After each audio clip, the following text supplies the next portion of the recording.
प्रथम खंड ब्रह्मचर्य कब और क्यों, और उसके नाश से सर्वनाश कैसे। ब्रह्मचर्यं परं ज्ञानं ब्रह्मचर्यं परं बलम् ब्रह्मचर्यं परं ब्रह्म ब्रह्मचर्ये प्रतिष्ठितम्। भगवान धन्वंतरी। ब्रह्मचर्य का अर्थ और महिमा।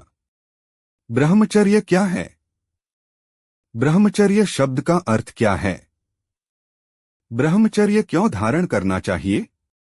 ब्रह्मचर्य रक्षण से क्या लाभ होगा?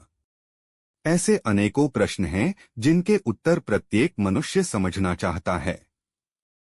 ब्रह्मचर्य को सही ढंग से समझने के लिए सबसे पहले इसका शास्त्रीय सिद्धांत समझना अनिवार्य है। ब्रह्मचर्य शब्द दो शब्दों से बना है, ब्रह्मा और चर्य।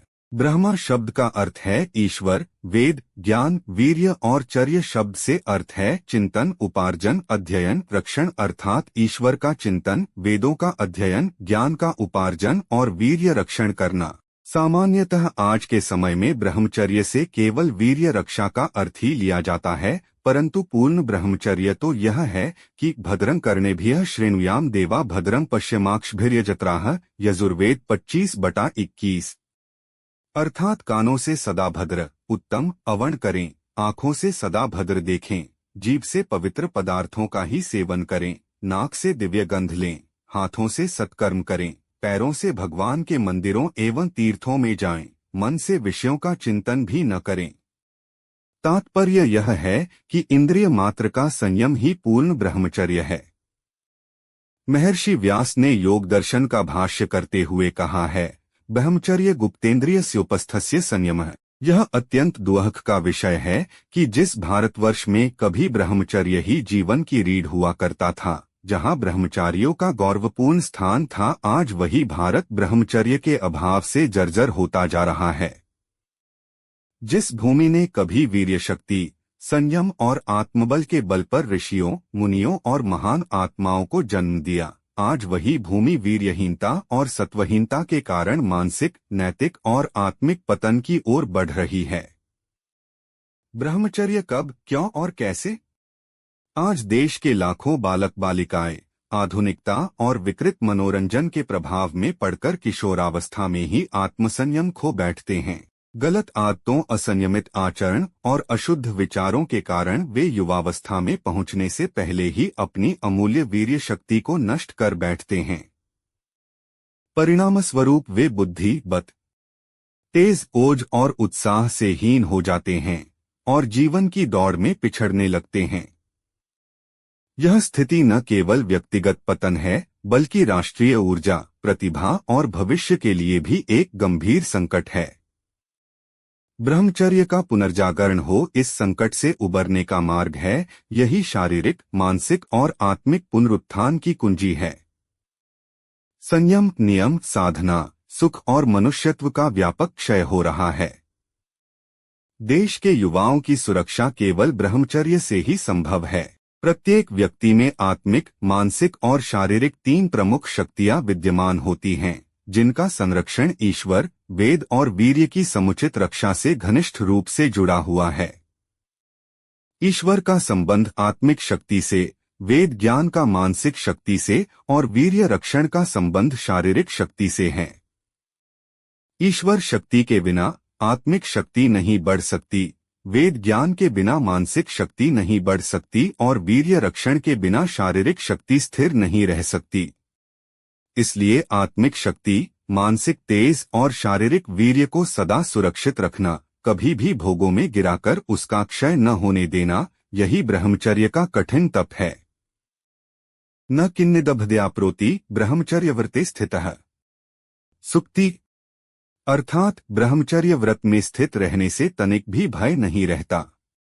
धर्मशास्त्रों के अनुसार मानव जीवन को 4 आश्रमों में विभाजित किया गया है, ब्रह्मचर्य, गृहस्थ, वानप्रस्थ और संन्यास। इन चारों आश्रमों का उद्देश्य जीवन के विभिन्न चरणों में धर्म, अर्थ, काम और मोक्ष की प्राप्ति को संतुलित रूप से साधना है। इनमें प्रथम आश्रम ब्रदाचर्य आश्रम कहलाता है। यह जीवन का प्रारंभिक चरण होता है, जो विद्याधिगम, आत्मानुशासन और धर्म के बीज बोने का समय होता है।